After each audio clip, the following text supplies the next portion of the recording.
Hey everybody, we are going to be reading Chapter 1 of Fortune Falls by Jenny Goebel. This video is being published with permission from Scholastic. Chapter 1, Step on a Crack. Petey's sweaty little hand wriggled in mine. It was hard to hold on to, like a fish fighting to make its way back into a pond. If we'd been anywhere else in town, I probably wouldn't have cared. I might have even let it go. Instead, I said, "Petey, stop squirming." Then I reached over and clamped my free hand around his scrawny upper arm, preventing my 5-year-old brother from writhing out of my grasp. When he looked up from under his mop of wayward curls, I tipped my head ever so slightly in the direction of Tommy's mom, Mrs. Mitchell. It was all the reminder Petey needed. Mrs. Mitchell had just dropped Tommy off at the Pot of Gold Child Care Center and was walking away. But even from a distance, it was impossible to ignore the halo cast encasing her head and neck as her fractured vertebrae healed. It might be called a halo cast, I thought, but there is absolutely nothing holy about the medieval contraption screwed on to Mrs. Mitchell's skull. Unfortunately, it was all too common a sight in Fortune Falls. "Come on, Petey," I said, collecting myself and turning my attention back to my brother. But Petey's face was now ash gray, the same color as the cement we were attempting to traverse. His small blue sneakers were glued onto a solid patch of it, and cracks sprawled like spiderwebs down the path in front of us. One false move, and somewhere across town our mother would feel something in her back snap and crumple to the floor in agony. "It's all right," I reassured him, even though the stretch of pavement between us and Petey's daycare was particularly tricky. "Let's pretend it's just a game." I acted braver than I felt as I hopped to the next piece of solid ground, still gripping his hand tightly. Petey eyed me warily, unmoving. "It's like hopscotch," I said. "Just don't land on a crack." Petey glanced over his shoulder in the direction we'd come from. "Nope," I said with resolve. "If I have to go to school today, so do you. We are not going home." I hopped back next to him. "Shoelaces tied?" I lifted the bottoms of his pant legs to reveal the double knots I tied as securely as possible before we left the house. "Check. Path clear of leaves, twigs, and other tripping hazards?" We both scanned the sidewalk in front of us. "Check." I cupped Petey's chin in my hand and waited until his hazel eyes were looking back into my own. "Trust me?" I asked. The flicker of doubt I saw there was a stab to my heart. Even my young brother was starting to see me the way everyone else did, as a vacuum for bad luck, a magnet for misfortune. Maybe he'd never been worried that his misguided footstep would cause our mother to cry out in pain and fall to the cold tile floor at the hospital where she worked. Perhaps all along his fear had been that I would step on a crack and break our mother's back. I wanted to remind him that I hadn't been tested yet. Technically, I was still classified as undetermined, but we both knew that didn't matter. My hand felt detached from the rest of my body as it started to slip from Petey's. But then he squeezed it with a ferocity that surprised me and squared his bony shoulders in stout determination. "Check," he said in his tiny boy voice. "I trust you, Sadie." And this time he took the first step. As I approached the crosswalk in front of Fortune Falls Elementary a short while later, a commanding red hand popped up on the signal. I waited by the side of the road as a shiny tank-like SUV with dark-tinted windows whizzed by.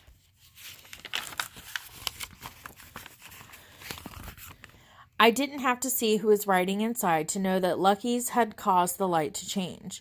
The vehicle never slowed. Obviously, they'd expected the light to turn green as they'd approached the intersection. Most lights probably did for them. Sure enough, after the SUV whipped into the parking lot, I saw Ian Silverman vault flawlessly from the staggeringly tall vehicle and land with both feet squarely on the solid pavement. Ian had been in my homeroom when we started school back in August, when we were all still undetermined. However, he'd turned 12 in September, which meant he'd been part of the first wave to take the luck test. No one was surprised when Ian passed with flying colors and was transferred to a homeroom for Luckies only. That's how it would go for the rest of the year. Every few months, a new group would take the test. Those who passed would go from undetermineds to Luckies. Those who failed would be revealed as unluckies. It might not seem like a big deal having to switch home rooms, but that was only a temporary measure. After 6th grade graduation, the Luckies would move on to Flourish Academy, a day school. On the other hand, after the Unluckies graduated, they'd be shipped off to Bain School for Luckless Adolescents, a boarding school designed to keep Unluckies from endangering those around them. I'd never seen it with my own eyes, but I heard it was awful. Ian ran over to the basketball court where Simon Swift was waiting. Simon was still undetermined, like me, but there was no reason for him to fear the spring luck test, which was now only a week away. I watched as Ian and Simon began swishing ball after ball through the hoops. It didn't matter where they shot from, behind their back, a great distance away, it still went in. Simon even banked a shot off a nearby tree, something only a Lucky would be able to do. Something I couldn't do if my life depended on it. It was mesmerizing to watch them play. The dribbling sounded so pleasantly rhythmic against the cacophony of chattering students waiting for the bell to ring. For just a moment, I allowed myself to be hypnotized by their fluid movements instead of thinking about what the next week might hold for me. A wall of muddy water shook me back to reality. The splash was cold and sudden.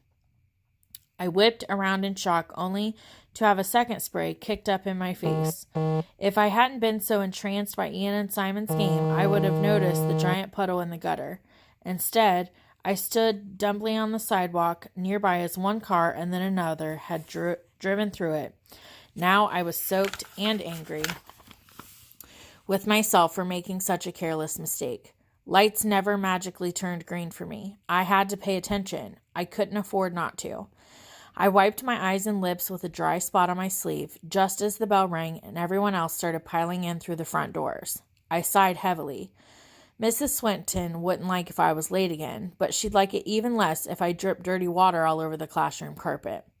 So as the other students rushed off to their classrooms, I found my way to the girls' bathroom. I spent the next 10 minutes dabbing water off my clothes and wiping chunks of mud out of my hair. I splashed clean water onto my cheeks, but the mirror above the sink wasn't really a mirror at all, so I couldn't see if I'd gotten my face entirely clean. An unlucky student named Hannah accidentally broke the real mirror in the girls' bathroom 2 years ago. Not even an hour later, she was dead. A passing car had blown a tire, rammed through the fence, and crashed onto the playground. Hannah, sulking over the broken mirror, had been sitting close to the fence when the man's car broke through. The entire school was grief-stricken, but not entirely shocked. Breaking a mirror brought a 7-year curse, one of the worst in Fortune Falls, but most didn't outlive the duration. Still, Hannah's ruin had been particularly swift. 2 things changed after that. First, the Unluckies were no longer allowed on the playground at recess. Second, a construction worker moved the rest of the school mirrors and replaced them all with shiny metal sheeting. The metal sheeting was nearly indestructible, but it completely warped any reflections.